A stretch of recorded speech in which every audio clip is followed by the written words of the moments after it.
Selamat pagi semuanya. Perkenalkan aku Adi Santini dari kelas 2 FMBI nomor absen 1 NIM 2015 744006.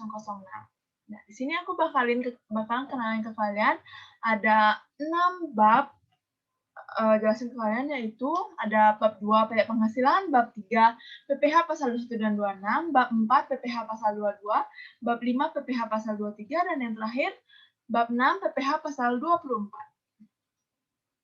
Nah, yang pertama ada pajak penghasilan. Sejak tahun 1984, PPh dipungut berdasarkan UU nomor 7 tahun 1983 tentang PPh.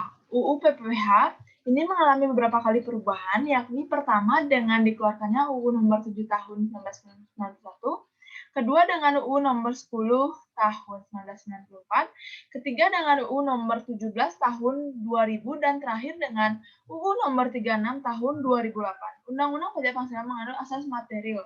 Artinya, penentuan pajak terutang tidak tergantung kepada surat ketetapan pajak. Selanjutnya ada subjek pajak PPh. Termasuk subjek dari pajak penghasilan umum adalah orang pribadi, badan yang seperti PT, CV, BUMN, BUMD, perseroan lainnya. Dan yang terakhir ada bentuk usaha tetap atau BUT. Nah, yang tidak termasuk sebagai subjek pajak PPh yaitu kantor Badan Perwakilan Negara Asing, pejabat perwakilan diplomatik dan konsultan pajak, pejabat lain dari negara asing, dan orang-orang diperbantukan kepada mereka yang bekerja pada mereka bertempat tinggal bersama mereka.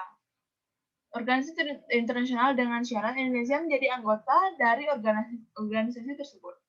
Yang terakhir ada pejabat organisasi internasional dengan syarat bukan WNI. Ya, selanjutnya ada pajak PPh. Yang menjadi objek pajak adalah penghasilan.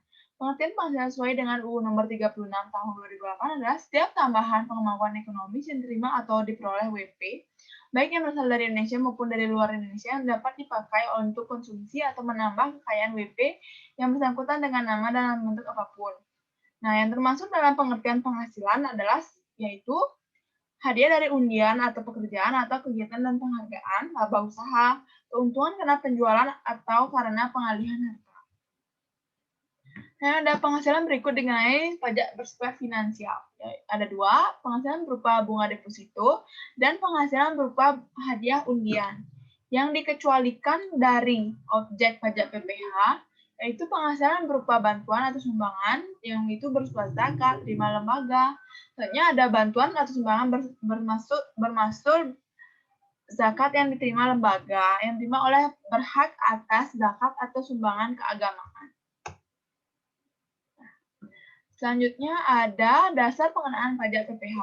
Dasarnya penghasilan pengenaan pajak negeri WPDN atau BUT ditentukan berdasarkan penghasilan bruto dikurangi biaya untuk mendapatkan, menagih, dan memelihara penghasilan, termasuk yaitu biaya secara langsung atau tidak langsung berkaitan dengan usaha, yaitu biaya pembelian bahan, biaya pengenaan dengan pekerjaan atau jasa termasuk gaji, honorarium, bonus, gratifikasi atau bunga sewa dan royalti.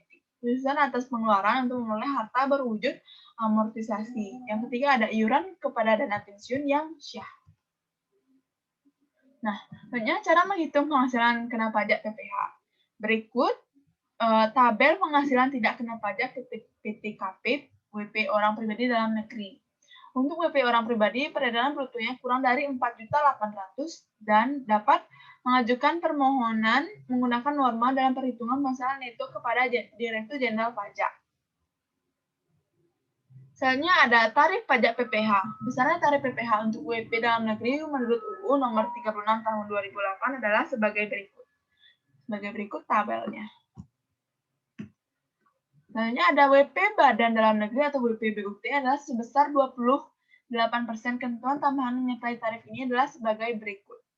Tarif PPh untuk WP Badan Dalam Negeri dalam BUT menjadi 25%. WP perseroan terbuka yang mempengaruhi tarif tertinggi pajak 5%. Nah, sebagai berikut adalah yang diatur dalam nomor 81 tahun 2007.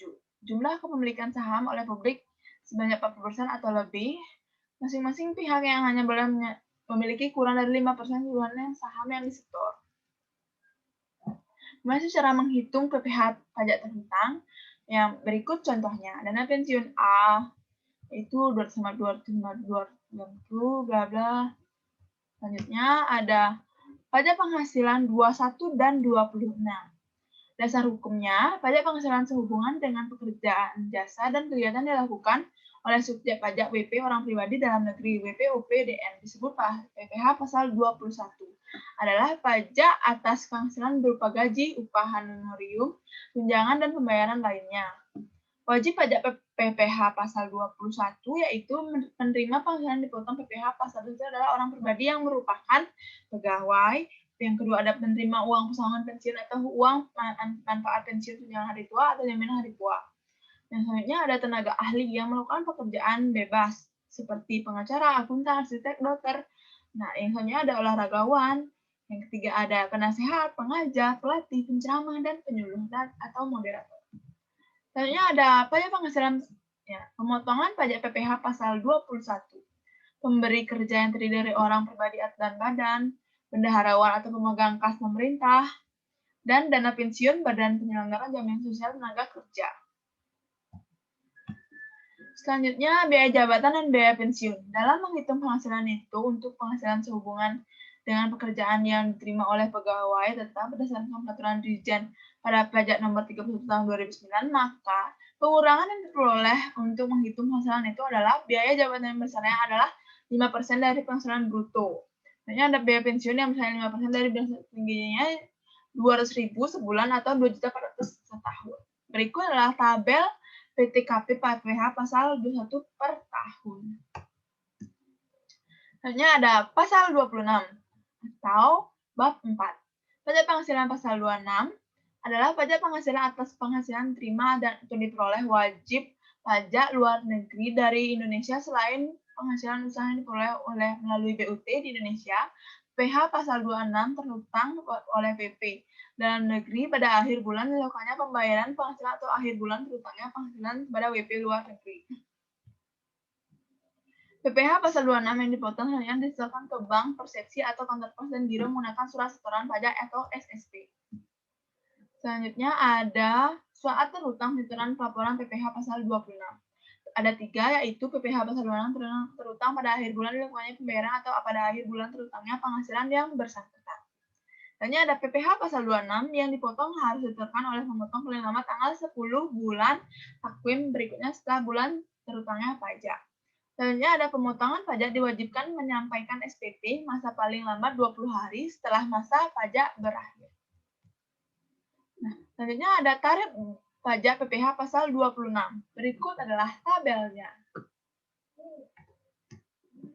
Nah, contoh penghitung pajak PPh pasal 26 sebagai berikut. Nah, dipungut atas nama Mr. Henry Bragg 20% dikali 10 juta. 10 yaitu mendapatkan 2 juta. Dipungut atas nama Diamond Software 20% dikali 500 yaitu 100 ribu. Bab ke-4 yaitu pajak penghasilan pasal 22. Merupakan pembayaran pajak penghasilan dalam tahun berjalan yang dipungut oleh bendaharawan pemerintah baik pemerintah pusat maupun pemerintah daerah, instansi atau lembaga pemerintah dan lembaga negara lainnya. Nah, pemungutan pajak PPh pasal 22 yang pertama ada nomor 7 tahun 1983 diubah menjadi nomor 36 tahun 2008. Bank Devisa Direktorat Jenderal Bendahara. Yang kedua ada tarif pajak PPh pasal 22. Besarnya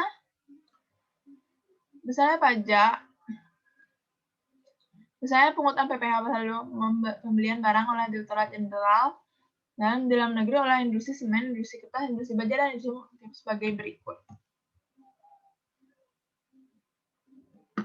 Nah, berikut perhitungan pajak penghasilan pasal 22.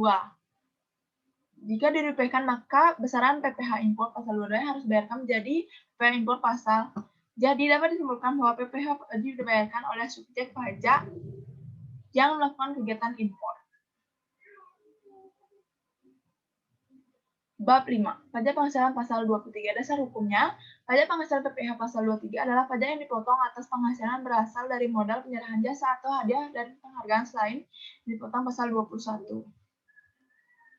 Objek pajak PPh pasal 23 yaitu ada define, bunga termasuk premium, sewa, dan penghasilan lain sehubungan dengan penggunaan harta.